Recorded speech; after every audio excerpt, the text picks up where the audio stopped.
우선 발제와 토론 말씀 잘 들었습니다. 큰 공부 되었습니다. 감사합니다. 제가 말씀드릴 것은 국가보안법이 전체적으로 사회적으로 어떻게 확산되어 있는지 간단한 저의 경험으로 좀 말씀드릴까 합니다. 그리고 국가보안법 폐지 운동을 다시 시작함에 있어서 과거 국가보안법 폐지 운동의 경험과 그 속에서 교훈점을 찾아야 될 것 같아서요. 2004년 국가보안법 투쟁을 좀 되새겨봤습니다. 그리고 오늘의 교훈점들을 좀 말씀드리도록 하겠습니다.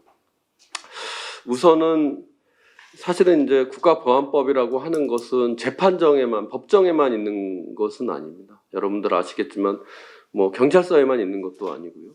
그다음 우리 사회 곳곳에 드러나 있는데 저는 그런 얘기들을 많이 경험을 합니다. 특히 이제 지난 8.15 집회를 했던 사랑제일교회 사람들의 제1성이 뭐였냐면 코로나 바이러스는 북의 소행이다 이런 얘기를 했습니다. 그리고 실제로 그걸 활용을 했고 뭐 자연스럽게 또 그런 주장을 한다 이런 얘기를 했습니다. 사실은 이런 말도 안 되는 주장이 지금까지 있은 이유는 바로 이런 국가보안법 분단 체제일 거다 이렇게 생각을 하는데요. 이런 얘기들은 사실은 정치권에서 더욱 확산됐습니다. 조금만 더 생각해 보시면 지금은 무상급식은 누구나 다 받고 있는 혜택이지만 2011년 당시에요. 무상급식이 상당히 쟁점화됐을 때 당시 김문수 경기지사는요. 이 무상급식을 북한식 사회주의다 이렇게 얘기를 한 바가 있습니다. 똑같이 올해 2월 달에 코로나 사태로 인해서 마스크 대란이 있었습니다. 그때 마스크를 공공재로 해서 배급제를 실시했습니다. 당시에 제가 기억컨대 자유한국당 심재철 의원인가요? 배급제는 북한식 사회주의 방식이다, 빨갱이다 이렇게 얘기를 하면서 반대했던 기억이 납니다. 이게 여전히 살아있는 거죠. 제가 경험했었던 건 또 다른 부분에 있었는데요.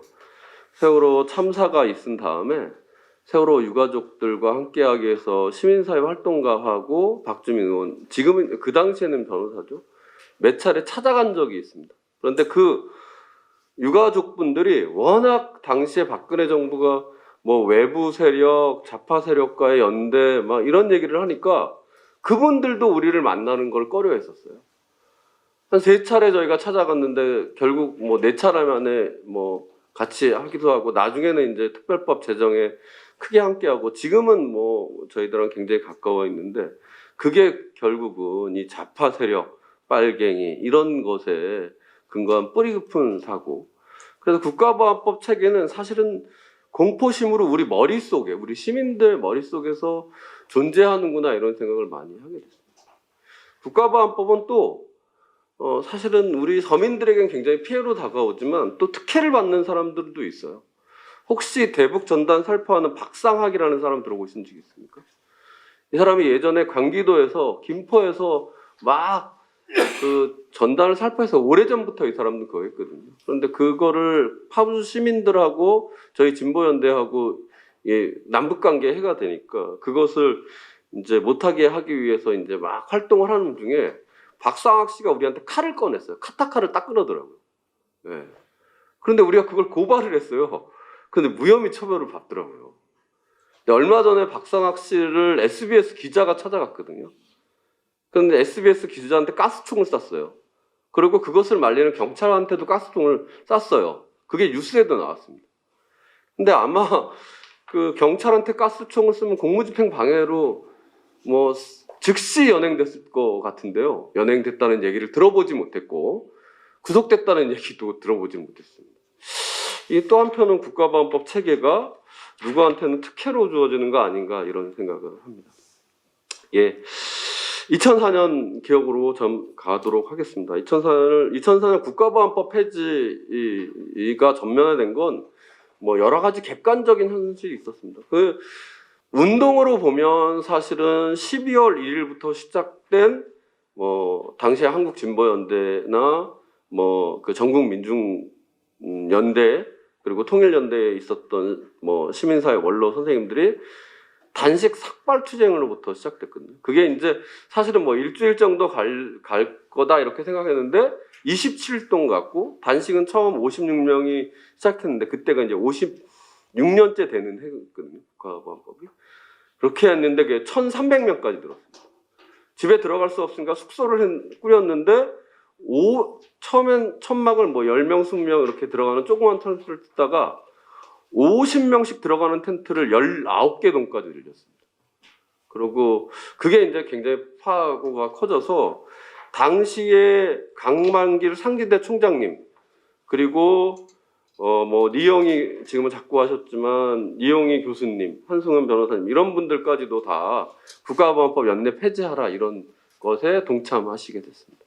그런데 결국은 그런 거대한 운동이 사회적으로 확산됐던 그 운동이 거의 뭐 개정도 국가보안법 한 점도 고치지 못하고 이제 이게 끝나고 말았는데요. 당시에 그렇게 거대한 운동을 시작했던 것은 사실 노무현 대통령이 국가보안법을 낡은 칼집에 넣어서 박물관에 보내자 이런 얘기로 4대 개혁 입법이라고 해서 추진했던 기억나시죠? 2004년도에 4월 달에 열린우리당이 노무현 대통령 탄핵에 이제 저지투쟁을 하고 열린우리당이 과반 의석, 제가 기억하는데 153석인가 2석. 그렇게 해서 이제 막 4대 개혁 입법이 커지면서 열린우리당 내에서 국가보안법 폐지안이 발의됐었습니다. 결국은 열린우리당 내에서 뭐 당시에 한나라당이 강력한 반발을 했었고요. 예, 그리고 사활을 걸고 뭐 그때 박근혜가 대표였었는데요. 그 뭐 사활을 걸고 운명을 걸고 이걸 막겠다 이렇게 얘기를 했고, 그러니까 열린우리당 내에서 뭐 적극적인 폐지를 주장했던 분들도 있지만 또 중진 의원들 몇 명은 이거 좀 시간을 두고 논의를 해야 되지 않냐 이렇게 하면서 결국 연내 처리가 불발됐습니다. 그리고 이제 2005년으로 넘어갔는데 당시에 뭐 노무현 대통령도 기억컨대 이건 국가보안법 폐지는 대세다 이렇게 얘기를 했었습니다. 그래서 조만간에 다시 폐지를 시키겠다 이렇게 얘기를 했지만 2005년도에 들어서자마자 이제 노무현 대통령의 지지율이 떨어지고, 그러니까 이제 대연정을 제안하셨죠. 그러면서 결국은 이제 이 박근혜 그 당시 한나라당 대표가 사학법 개정을 무효화한다고 장애투쟁을 했고 결국 거의 무효화시켰습니다. 그러면서 이제 개혁은 전체적으로 후퇴되고 반개혁의 목소리가 더 확대되는 그런 과정을 겪었습니다. 그래서 생각해보면 사실은 여론도 있었고, 그리고 열린우리당 내에서의 그 당시 폐지 의견이 지금 민주당보다 훨씬 막강했어요. 그런데도 결국 한나라당의 그 강력한 반발 이런 것 때문에 결과적으로 이제 이것을 하지 못했는데, 여기서 그러면 우리는 무엇을 얻어야 되느냐, 무엇을 교훈적으로 얻어야 되느냐라고 하는 겁니다. 제가 그 당시에 여론 지형을 찾아보니까 국가보안법 폐지 여론이 막 확대됐을 때가 한 56% 정도 나왔습니다. 그러니까 60%를 채 넘지 못했어요. 그런 정과는 지금 굉장히 많이 차이가 납니다. 지금 뭐 한때 2018년, 2019년 여론조사를 하면 국가보안법 폐지 여론이 거의 뭐 60% 이상이 나왔어요. 그러니까 그때보다도 훨씬 여론은 좋아졌다는 것이 객관적인 현실이고, 또 다른 한편 민주당은 뭐 174석이니까 민주당의 의지만 가지면 사실은 국가보안법 폐지 어렵지 않은 겁니다. 11월 18일 날 김태년 민주당의 원내대표가 7조 폐지는 민주당의 기본 입장이다 이렇게 얘기는 했습니다. 그런데 뭐 당론으로 채택하거나 전혀 움직임이 없는 것이 사실입니다. 그리고 위헌 재판 소송도 지금 들어가서 사실은 여론은 형성되고 있는데, 제가 이제 말씀드리고는 2004년도의 교훈점 몇 가지는, 첫 번째는 광범위한 국민적 여론을 형성하는 데가 매우 중요하겠다 싶습니다. 그러니까 사실은 이제 뭐 문재인 대통령도 남북 평화 시대가 왔고 평화 번영 통일을 수차례 반복해서 강조하는데 이 시대와 국가보안법을 같이 할 수 없다고 하는 점, 그래서 이것을 여론 형성하는 게 첫 번째 점이고 그게 시민사회 역할이라고 봅니다. 두 번째는 이것과 함께 이거를 국민들에게 남겨둘 거냐? 정치권도 움직여야 됩니다. 민주당이 빠르게 당론으로 획득하고 특히 이제 7조 폐지뿐 아니라 전면적인 국가보안법 폐지 법안을 마련하고 174석으로 못할 게 어디 있습니까? 예. 사실은 뭐 여기 정의당 포함하면 180석 가깝게 되는 거거든요. 그렇게 나서야 된다. 이렇게 두 번째 교훈점은 민주당도 그 역할을 해야 되고 그 세 번째 점은 여기서 이제 저희가 정치권과 국민과 함께 보다 더 근본적인 그 힘은 결국은 뭐 박근혜 퇴진 투쟁 때도 마찬가지지만 정치권은 많이 흔들 수 있습니다. 여론 때문에. 그렇다면 그 주도적인 정치권과 국민 이렇게 주도적인 힘이라면 결국 국민 여론을 만들어내는 거고 지금 저희 진보연대는 국가보안법 폐지 국민연대를 다시 재가동해서 이 여론들을 만들어내는데 힘을 보태겠다. 특히 이 시점이 내년이 어떤 절호의 기회가 아니겠느냐 싶습니다. 내후년 또 가면 대선이 있고 막 그렇기 때문에요.